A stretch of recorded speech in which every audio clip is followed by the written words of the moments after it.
Olá, meus irmãos. Eu quero ler com vocês na carta de Paulo aos Efésios, primeiro capítulo, primeiro verso. Temos apenas parcialmente.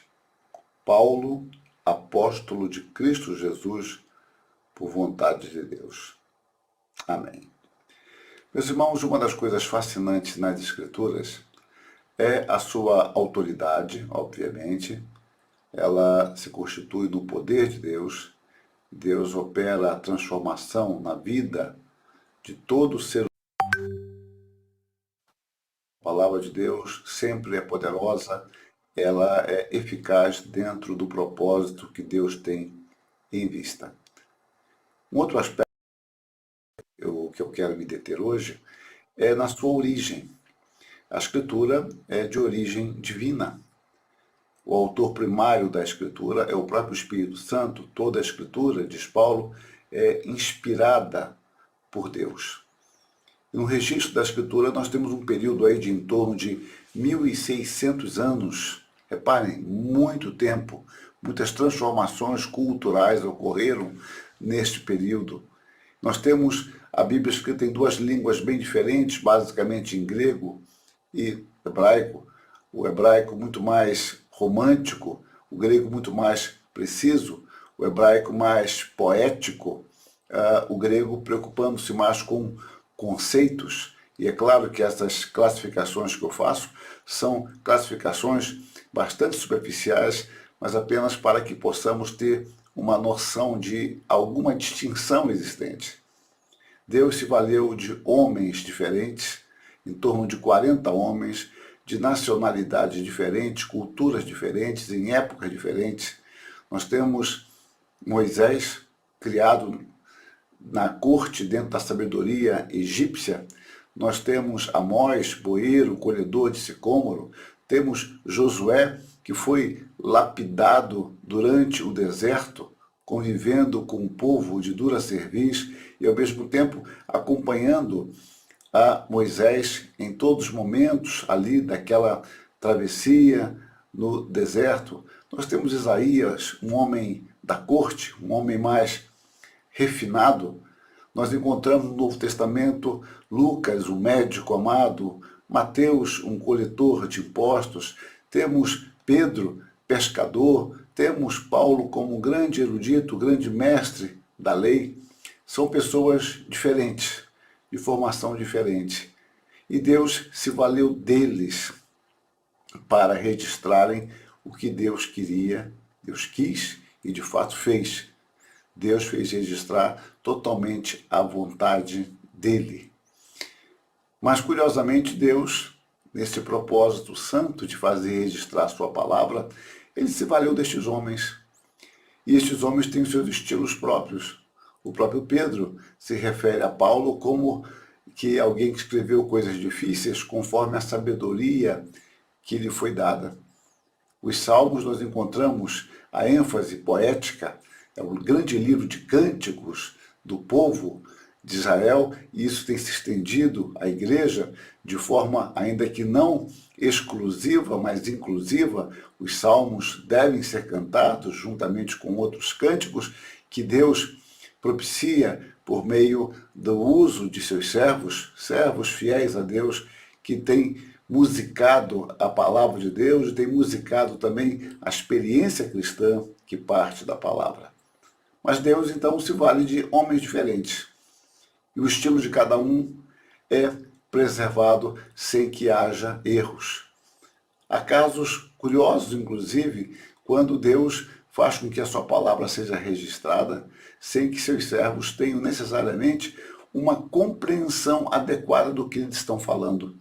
Quando ocorre isso, como por exemplo no livro de Daniel, em algumas partes do livro de Daniel, nós temos a revelação, nós temos a inspiração, mas não a iluminação completa.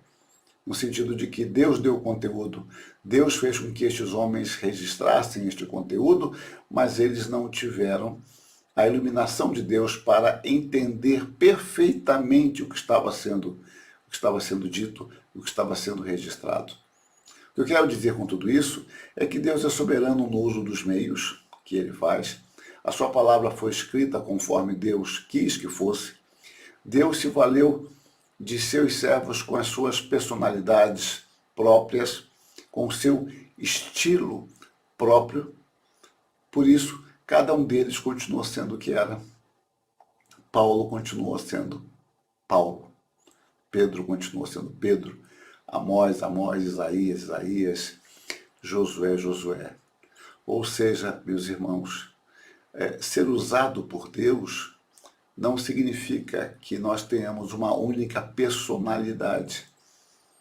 Deus se vale de seus servos conforme Ele os criou. Isso também não significa que nós vamos nos acomodar em nosso pecado, dizendo que Deus nos fez assim, portanto devemos permanecer assim. A questão não é esta. Deus se vale de seus servos mais meditativos, Deus se vale de seus servos mais ativos, alguns mais criativos, alguns inovadores. Deus se vale de seus servos que são mais reflexivos em seu trabalho. Ou seja, nós somos o que somos pela graça de Deus. Fazemos o que fazemos sendo usados por Deus dentro dos talentos que Ele nos deu e continuamos sendo o que somos. E Paulo tem clareza quanto a isso. Paulo é Paulo. Paulo, apóstolo de Cristo Jesus por vontade de Deus. Outros servos foram chamados por Deus. Nós fomos chamados por Deus também, em níveis diferentes, obviamente. Somos chamados para a salvação, mas não fomos chamados para apóstolos, já que este ofício terminou no primeiro século.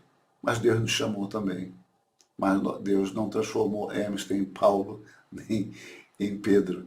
E Deus não transformou Pedro em João, nem João em Tiago. Então, somos o que somos pela graça de Deus. Compete a nós nos aperfeiçoar no uso daquilo que Deus tem nos dado, nos concedido. É claro que na vida cristã nós olhamos muitos irmãos que têm se aperfeiçoado, que têm servido a Deus com maior integridade.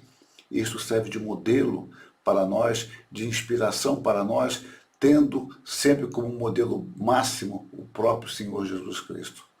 Mas eu quero dizer também que o fato de sermos o que somos não nos impede, ou pelo menos não deve nos impedir, de aprender com irmãos nossos do passado e do presente, que servem de inspiração, servem para nós de estímulo a continuarmos em nossa caminhada, sabendo que somos Paulo, somos Pedro, somos João, somos Tiago, somos Hermes, no sentido de que nós não fomos despersonalizados. Deus nos usa onde Ele nos colocou. E o grande propósito é que glorifiquemos a Deus com o que Ele nos tem dado. Que Deus mesmo nos dê discernimento quanto a isso. Amém.